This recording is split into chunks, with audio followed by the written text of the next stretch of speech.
Hello Kathleen fans, confirmed ha, suot ng Kathleen ang tanda ng kanilang pagmamahalan. Ang singsing, ito legit ito mga kasambreros kasi talagang zinom ko ng zinom mga kasambreros yung itsura ng singsing, as in parehong pareho nung suot ni Ma'am Catherine dun sa Ivy Clinic. Kasi akala ko nga diba yung kay Ma'am Catherine lang, so legit pala talaga itong kay Sir Alden. Nakaparehong kapareho mga kasambreros. At syempre hindi lang ako nakapansin ito mga kasambreros kundi yung mga Kathleen admins. Pero bago yan, yung ating minor item, ay yung ating major item, ay ang minor items muna natin mga kasambreros, no? Ito, kakulitan nito ni kakulitan na attorney mga kasambreros at saka ni Maymay Entrata. Ang palagay ko nasa IV Clinic sila nito mga kasambreros, no? Or sa sa 01 Story na hair salon ni attorney. Sobrang kulit ni attorney dito. Kasi nag-ano siya, parang kinakagat niyang leg ni Maymay mga kasambreros.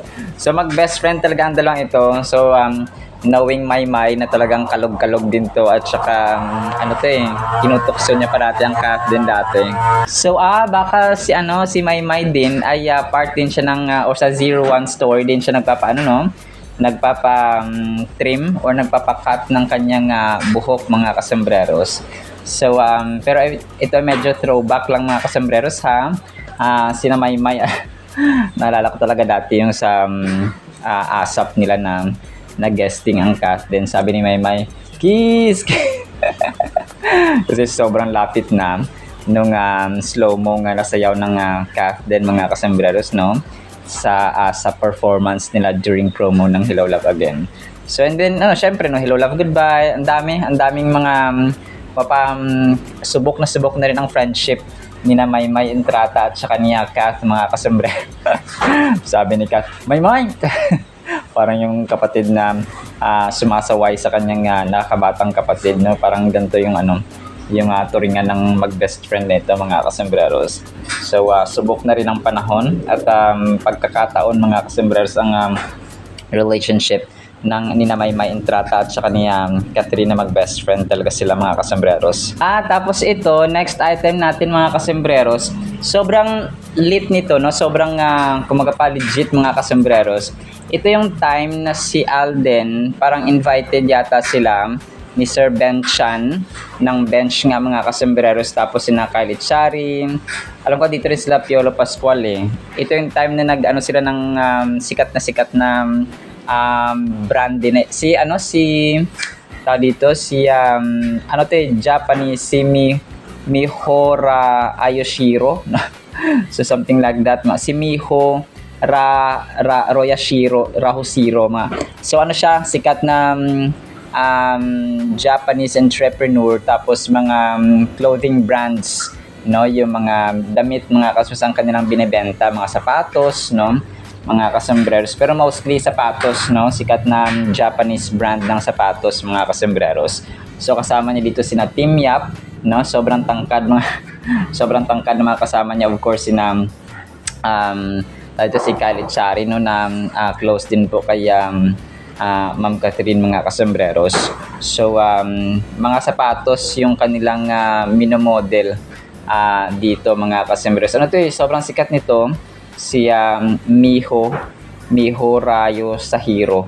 So something like Yasuhiro, Mihara. Pero ito na parang Mihara Yasuhiro, no, kasi nga Japanese siya mga kasambreros. Tapos parang bumisita siya dito, nagkaroon siya ng maliit na expose or expo mga kasambreros ng kanya mga binibentang mga sikat nga na brand mga kasambreros na sapatos. So yung mga nag-Instagram store din dito sina Karen Jardenil, no, tapos yung iba pa mga kasambreros, no.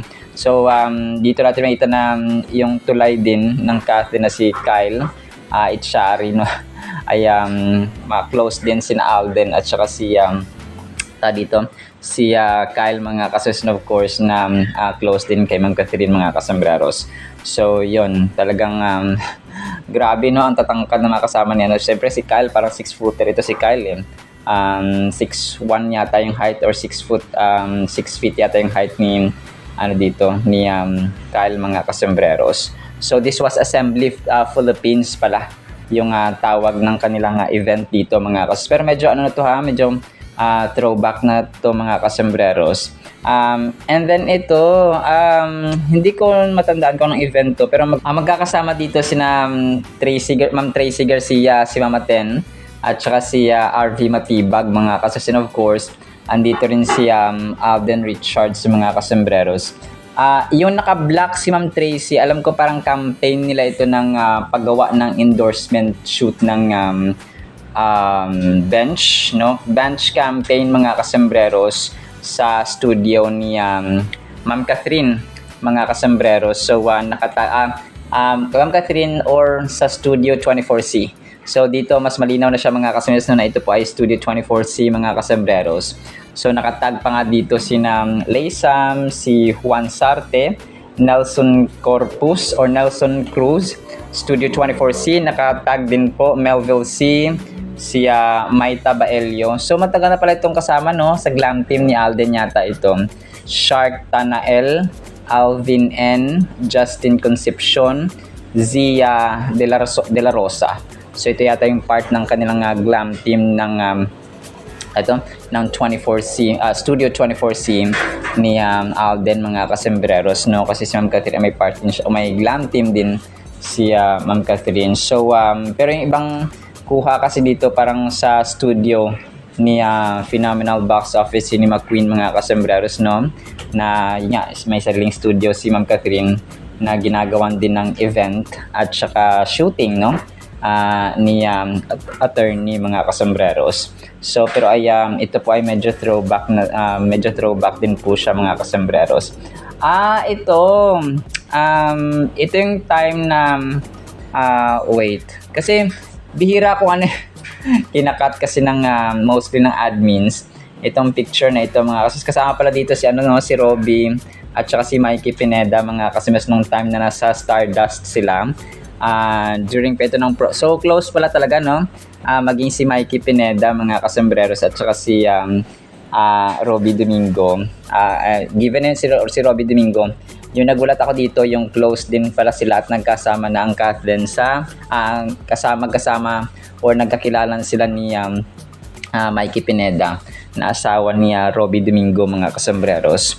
So yun, parang nagulat na ako na kasama na pala nila dati. So hindi lang si Ma'am Catherine yung close kay Mikey Pineda or hindi lang si Mikey Pineda yung close kay Ma'am Catherine, kundi si Alden din pala ay close na rin pala kay Mikey Pineda na wife ni Robby Domingo. So nagulat ako kasi di ba yung sa Stardust nila yung meron lang akong mga files, ito yung syempre sila, tapos yung si Ma'am Carmi Raimundo mga kasembreros.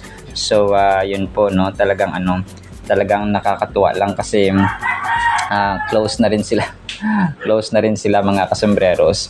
So tulay-tulay lang, no, sina Kylie Chari, si Mikey Pineda. So napakaliit ng mundo ng showbiz ngayon mga kasembreros kasi nga dahil sa connections, no, and collaborations mga kasembreros. So talagang and Sir Alden is breaking boundaries talaga, no, mga kasembreros when it comes sa collaborations kasi siya, may initiative siya mismo yung bumabasag ng mga limits, no, kasi gumagawa siya ng mga bagong bagay mga kasembreros. So keep it up, no, Sir Alden. Tapos ito, hindi ko rin matandaan, bago tong file na ito mga kasembreros, si Alden parang naka-block siya dito, tapos may mga fans, random fans mga kasembreros na nagpa-picture sa kanya. So medyo malabo lang yung camera, pero wala kasi ako nito sa file, pero hindi ko na matandaan din kung saan siya dito, na spotted siya na nasa labas mga kasembreros, no. Tapos nagpa-picture ang dalawang fans. Tapos ito, kakulitan ni attorney mga kasembreros.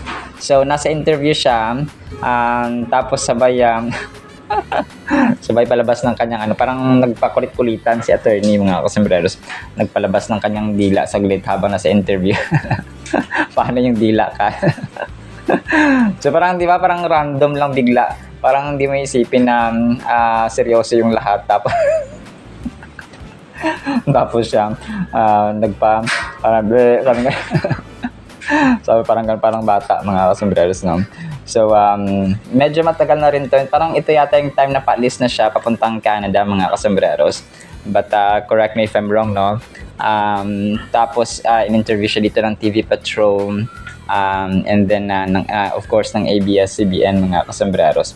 So, siguro may fan dito or kakilala niya na kinukulit niya. Kinukulit niya, attorney, mga kasombreros.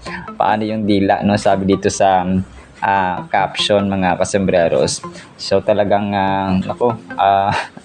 kakulitan ni attorney. Equal sila or pareho sila talaga ni Soiti, mga kasombreros. Tapos yung kulnago ni Alden, ride siya dito, mga kasombreros, no?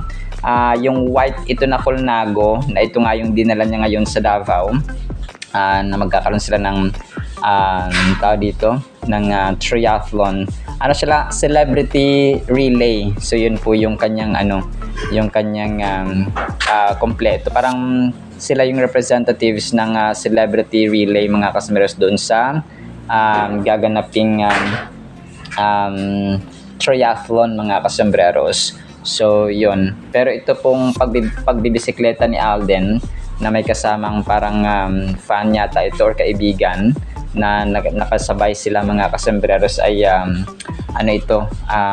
throwback din po, mga kasombreros, no?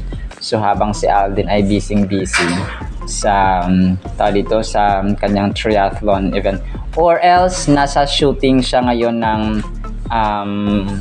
ng Stars on the Floor. So wala kasi akong nag-voice over ako ng 3 PM January 28. Tapos wala pa tayong update kung nasa Davao na nga talaga si Alden.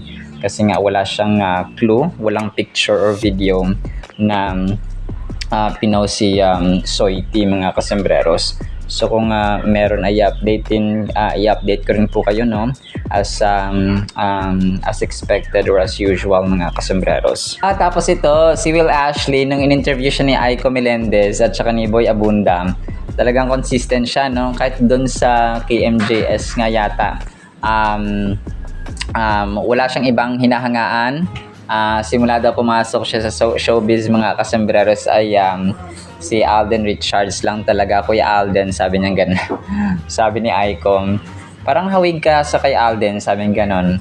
So pag close up daw ay medyo hawig daw si Will Ashley kay Alden, mga kasombreros. So si Tito Boy Abunda ay yung tanong sa kanya ay actor na iniidolo mo, sabi nga, so si Alden Richards. So with all the advocacies at saka campaigns, mga kasombreros, at purposes, scholarships and acts of kindness ni Alden, talagang talagang siya yung isa sa mga typical examples, mga kasombreros, ng tunay na purpose, why we exist, no? Why we live sa mundong ito. Kasi aanhin mo naman ang kasikatan, ang karangyaan, ang pera, ang kayamanan, mga kasombreros, and so on, kung wala namang purpose ang buhay mo, di ba?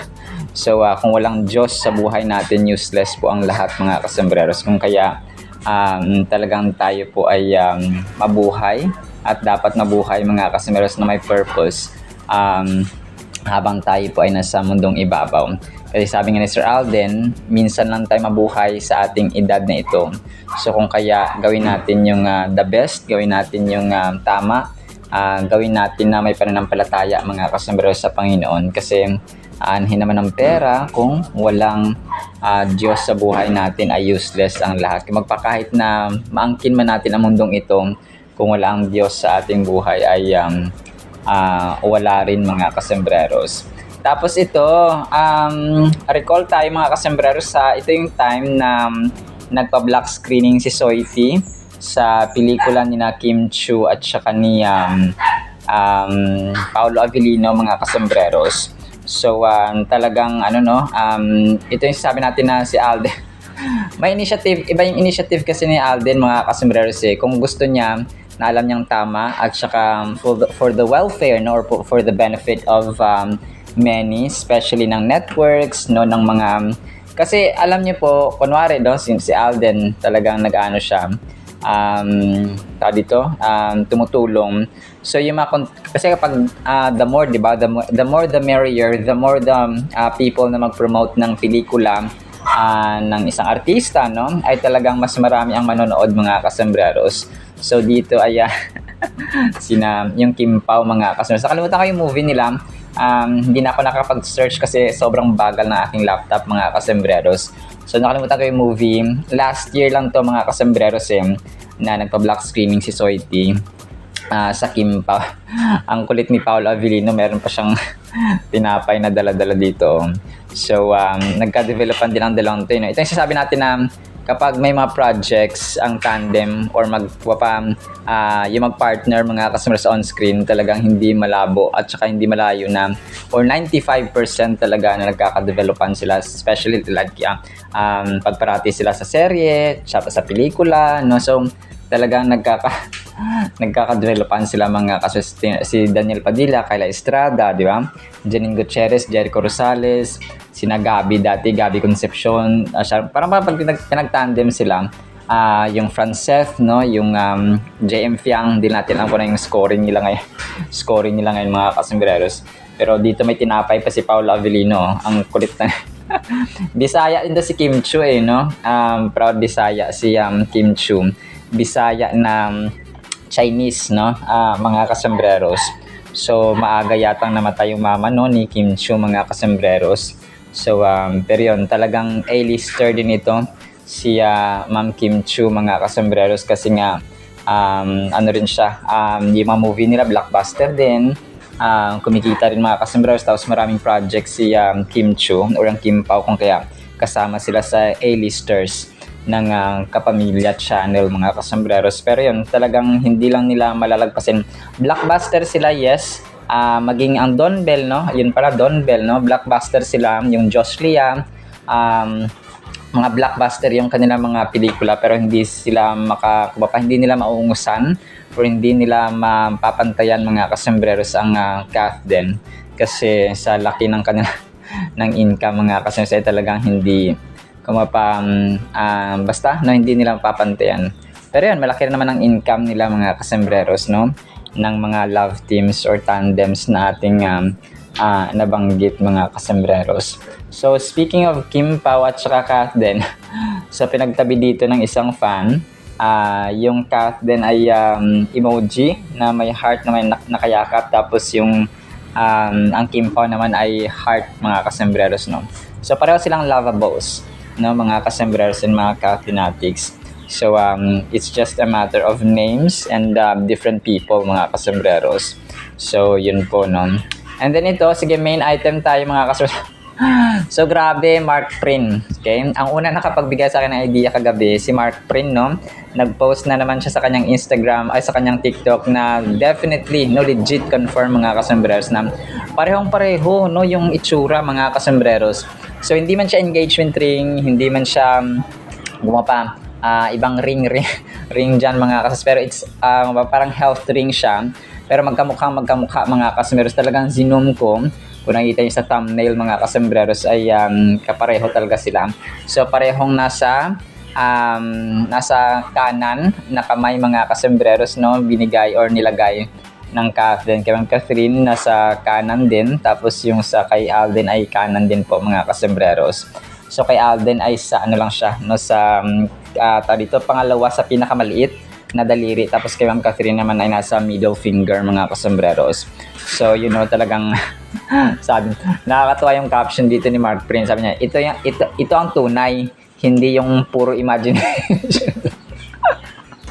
So tama, no?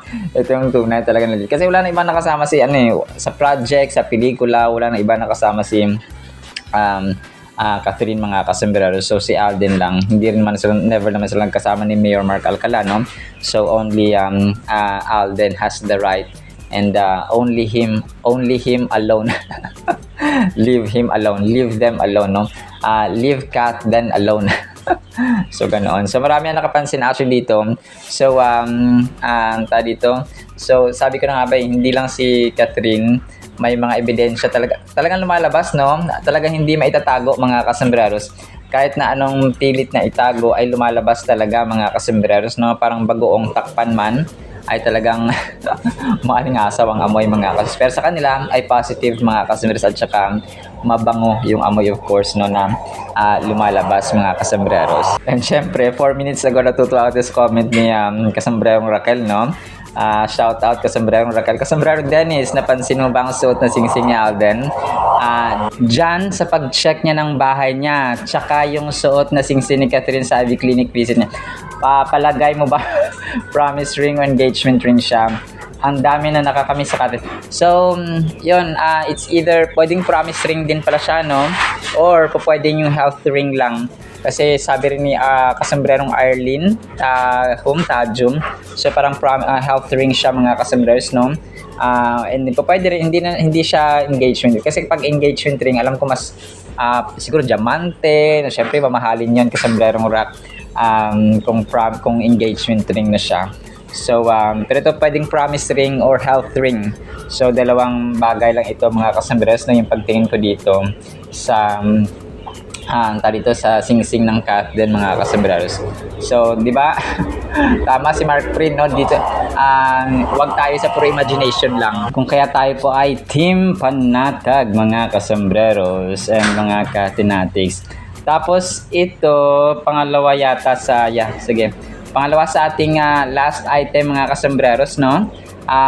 Ito yung time na bumisita si Alden, si Mama Ten sa business ni na Mitch Oliva at saka si Prince Benmar mga kasembreros. Ang alam kong pangalan ng business ni na Prince Benmar at saka ni Mitch Oliva ay Sugar High, no, something like that mga kasembreros no. Bumisita si Alden dito. Ito pa yung time na natatawa ako nung time na first time na makita ng mga tao si Mitch Oliva at saka si Alden Richards. Akala nila ito yung jowa ni Alden Richards na kasi grabe naman maka-clingy ito si Alden Richards, so parang akala mo kapatid niya lang na. So pero si Mitch Oliva at saka si Prince Benmar po ang mag-partner at cat din lang sa kalam mga kasembreros. So isa kasi sa mga love languages talaga ni Alden yung physical touch mga kasembreros May mga taong ganun no, talagang bata pa lang 'di ba nung pinakita ko yung picture ni Alden at saka ng kuya niya. Bata pa lang siya yung parang siya yung clingy kaysa sa kuya niya mga kasembreros na si Kuya RD no, Richard Daniel mga kasembreros. So yun, nasa ugali kasi mannerism. So ibig sabihin bata pa lang sila yun na talaga yung mannerism ni Alden no. Physical touch mga kasembreros, mapalakbay no si Alden Richards mga kasembreros.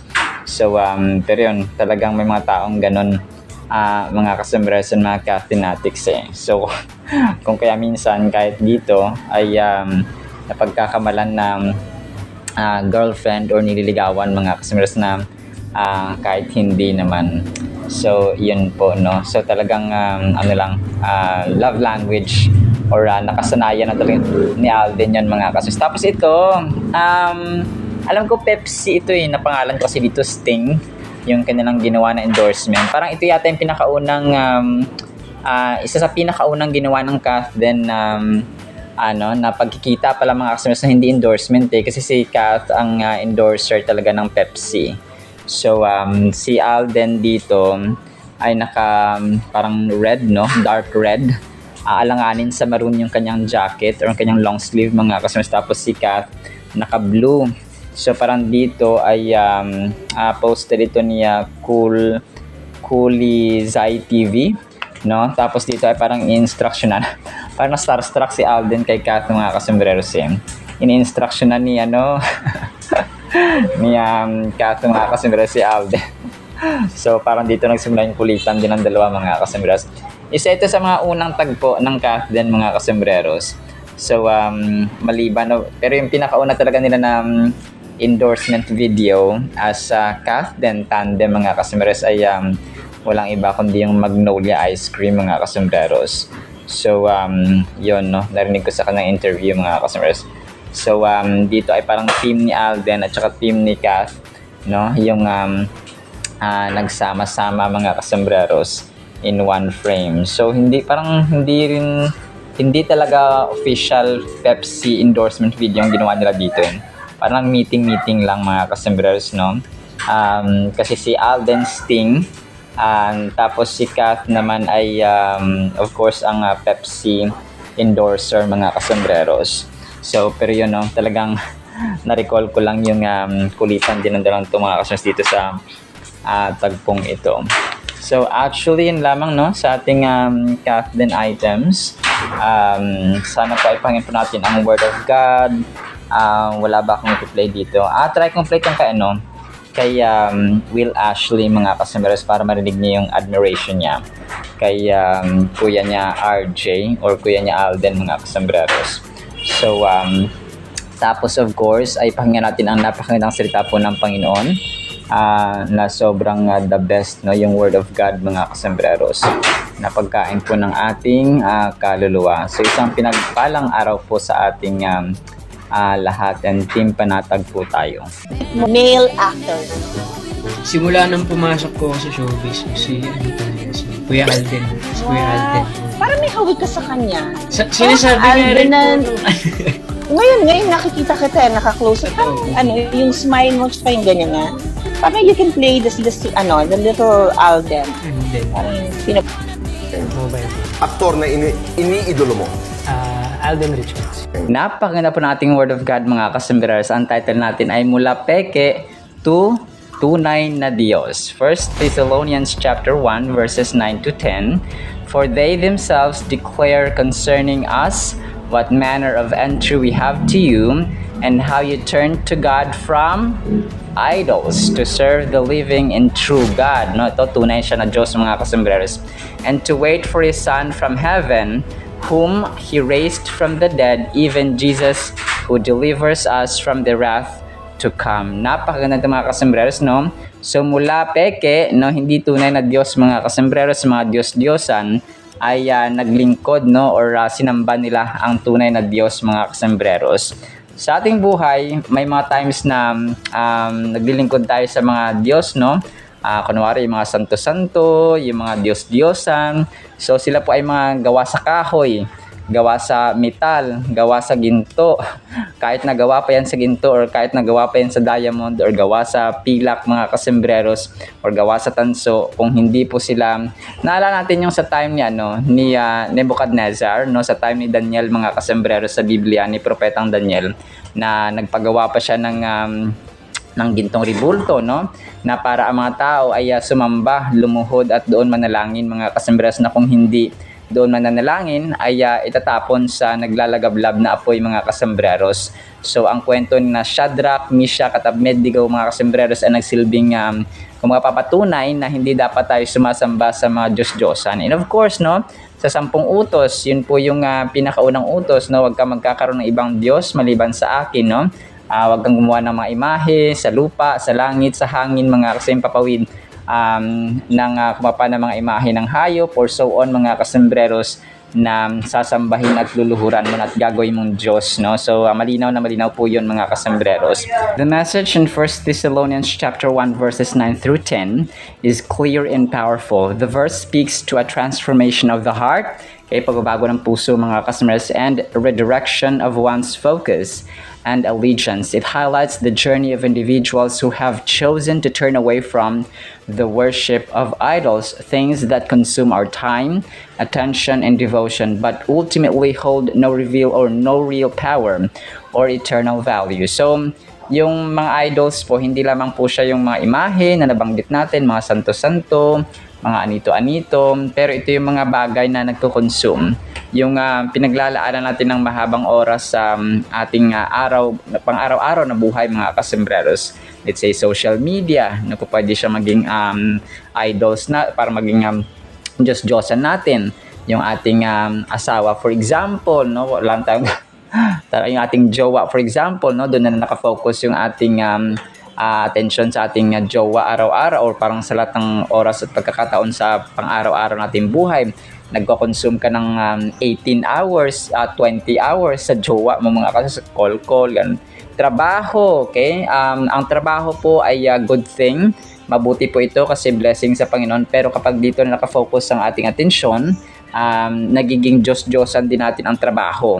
Pera, no? Yung ating eskwelahan, no? Ang pag-aaral po okay. Pag-aaral po ay okay mga kasembreros. Pero kapag ang ating mga anak, no, ay hindi natin tuturuan, kunwari elementary pa lang sila, wala tayong Bible time, no, sa pamilya natin, ang mga bata po kapag maliit pa, mas maganda po yung turuan mga kasusang salita ng Panginoon. Okay? Kasi pag malaki niyan sila, tapos ikaw mismo na magulang, hindi mo tinuruan na maliit pa yung bata, paglaki, kasi hindi mo disiplina ng katuruan ng Panginoon ng maliit pa, so paglaki niyan ay magiging sakit sa ulo. Kayo rin po ang kayo rin po ang magkokonsumisyon. Kayo rin po ang mahihirapan mga kasembreros at mapapagod sa kakasaway sa anak mong malaki na hindi masnurin, hindi maibigin, hindi maasahan sa loob ng bahay because nung bata pa ay hindi mo sila hindi nyo sila pinalaki na nanay at tatay, hindi nyo sila pinalaki ng salita ng Panginoon mga kasembreros.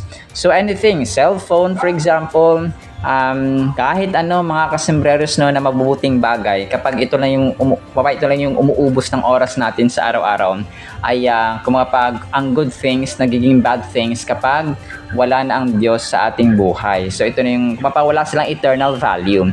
Ang lupa, ang property, ang pera, ang trabaho, ang eskwela, ang cellphone, ang asikaso sa bahay and so on, no, luto, hugas, linis.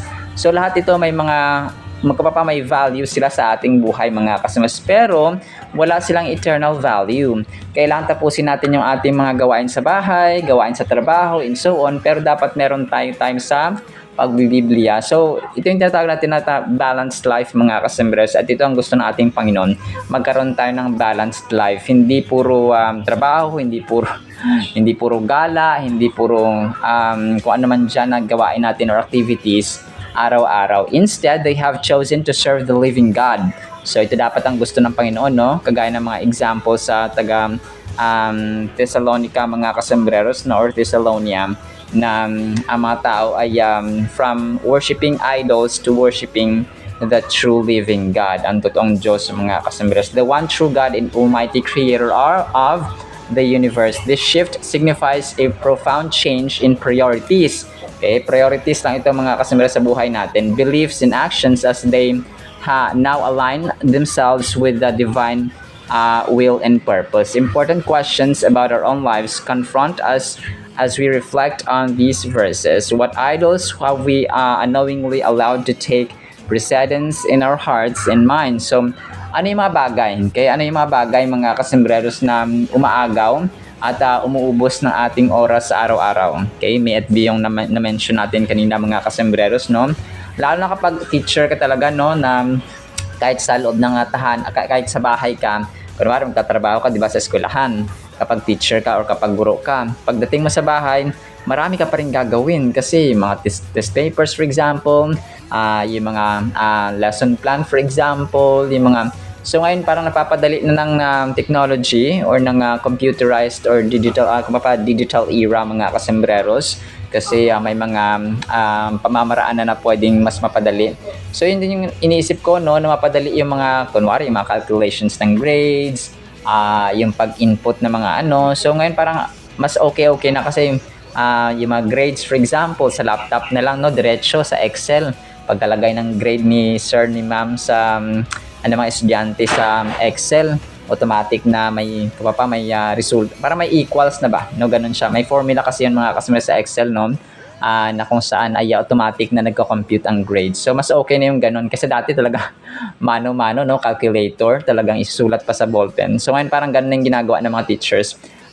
Salamat sa technology or sa laptops mga kasembreros, no, na sobrang tulong sa mga teachers at maging sa atin na mga ultimo na mga content creators mga kasembreros. The call to serve the living God is a call to a life of worship, obedience, and surrender. It is a call to actively await the return of Jesus Christ with the blessed hope of all believers. So let us take this message to heart and purposefully turn away from anything that separates us from God, choosing instead to serve Him wholeheartedly and eagerly anticipate His glorious return. So, excited tayo na dumating ang Panginoong Jesus, mga. Kapag dumating na si Lord Jesus Christ, it's forever, mga kasembreros. Kumaga pa, wala ng balikan, no? Mga kasembreros. Additionally, we can demonstrate the transforming power of God by living out our faith in a visible and tangible way. We reflect the character of Christ and invite others to experience His transformational work in their own lives by showing love, grace, and forgiveness to others. So, yun siya, no? Parating tatandaan natin anything that we learn from the Bible or from the Word of God, mga kasama, kapag ina-apply natin, yun po yung end result. Okay? So, application. Kapag kunwari, sinabi ng Lord na magpatawad, so magpapatawad tayo sa totoong buhay. Kapag sinabi ng Diyos na magmahalan ng buong pamilya o ang mga tao sa paligid natin, kapitbahay, katrabaho, kaklase, and so on, mga strangers, mga kasembreros, sa daan, sa kung saan man dyan. So, mahalin natin sila, no? Kung sinabi ng Panginoon magpakumbaba tayo, so magpakumbaba tayo. Kung sinabi ng Panginoon na mag-unawaan tayo, so maging maunawain tayo. Kung sinabi ng Diyos na maging pasensyoso tayo, maging matyaga tayo, so ganun po ang gawin natin, mga kasembreros. Pag sinabi ng Diyos na mag-serve tayo, maglingkod tayo, maging caring tayo sa ating pamilya and sa tao sa paligid natin, ganun po yun. Gawin natin, mga kasembreros. Kung pa yung ating buhay, hindi lamang siya nagtatapos doon sa natutunan mo. Magtatapos siya doon sa actions or sa ating character. Ito yung sasabi ni Apostle Paul dito, mga kasembreros, na kung saan ang mga Thessalonians, no, mga tao sa Thessalonia ay nagsilbing halimbawa para sa atin, mga kasembreros. Grabe, no? Yung word na ito ay thousands of years nang ginawa, mga kasembreros, but still relevant and applicable sa ating buhay sa ngayon. So this is an invitation para sa atin, mga kasembreros. We can effectively show others the transforming power through our personal testimonies and our actions in accordance with our faith. We can point others towards Him or God and invite them to experience the same life-changing transformation that we have received by living as examples of God's love and grace. Napakaganda, no? Maging examples tayo, mga kasembreros. Kumaga pa, kung tayo ay nanay, tatay, kuya, ate, no, maging examples tayo sa mga nakakabata at saka sa mga anak natin, mga kasembreros in general. So, sa trabaho, no, maging example tayo ng love, ng patience, ng grace, ng joy, ng peace, and so on, mga kasembreros. Sa trabaho, sa eskwelahan, or kung saan man, mga kasembreros, sa mundong ginagalawan natin in general. Think about how accepting the gospel has changed your life. Sa final thought natin ito, like finding a new job that makes your family life better. This isn't just a private victory, it's a call to share that same hope with others. Imagine if you could help someone else find the same joy. Are you ready to take on this mission and spread the good news to those around you? So may mission tayo, mga kasembreros, ha? Hindi lamang sa ating pamilya, kundi sa ating mundong ginagalawan saan man tayo mapadpad or maparoon. So, kung parang you experience joy, nagagalak ka, may siya ka, so you share, no? Lord, maraming salamat, no? Yung pagpo-post natin sa ating social media, Lord, maraming salamat sa ganito, sa ganyan. So, maraming salamat. So, yung nakakatawa lang minsan, pag nag-post ka kasi na mga ganun, may mag-message sa'yo na relative mo na tao dito, oh, paano naman dyan, pautang naman. So, parang ganun ba? It's not just money, no? Hindi lamang ito pera. Yung good health, yung nagising tayo sa umaga, yung nakakapagtrabaho pa tayo, humihinga pa tayo, nakikita pa natin ang beauty ng mundo, no? So, ganun ba? Second chance, another day, mga kasembreros. So, as simple as that. It doesn't have to be like yung patay na buhay, yung may sakit na may cancer, automatic na gumaling. So, parang ganun ba? So, the greatness of God sometimes comes from small packages, no? Small blessings, mga kasembreros. And, tinatawag din tayo ng Panginoon para magpasalamat sa mga maliliit na blessings na ito. Sometimes unnoticed. Hindi natin sila napapansin, but they actually came from God, mga kasembreros, as disguising na mga small packages of blessings at kabutihan ng Panginoon. Alright? So, napakaganda, no? Napakaganda, mga kasembreros. So, ang ating gawin dito ay i-shift natin. May mga oras tayo maraming oras na ginugugol tayo sa mga social media, putulan natin, kung mapa-cut natin, let's say, sa social media ka na mga 18 hours, 10 hours, so putulin mo, pwede mong gawing 5, or maging 4, or something like that, mga kasambras. Not unless, kung ikaw po ay TikToker, nagla-live ka, so ibang usapan naman yun, mga kasambras, kasi hanap buhay mo yun. Nagla-live selling, so ibang usapan naman yun, mga kasambraros. Alright, so yun lang sa ating Word of God, ha? Nawapay pagpalain po tayo ng pag-ibig, pananampalataya, pag-asa, wisdom, no? Na tayo po ay sumamba hindi sa peke na Diyos, kundi sa tunay na Diyos, mga kasambraros. Hindi sa mga Diyos-Diyosan or mga bagay na umuubos ng ating oras, bagkos ay maglaan ng panahon sa ating tunay na Diyos by having right priorities at balanced life. In Jesus' mighty, holy, sweet, magnificent, with the companionship of the Holy Spirit. Amen and amen. See you sa next segment, mga kasamras, and paalam po. I love you all.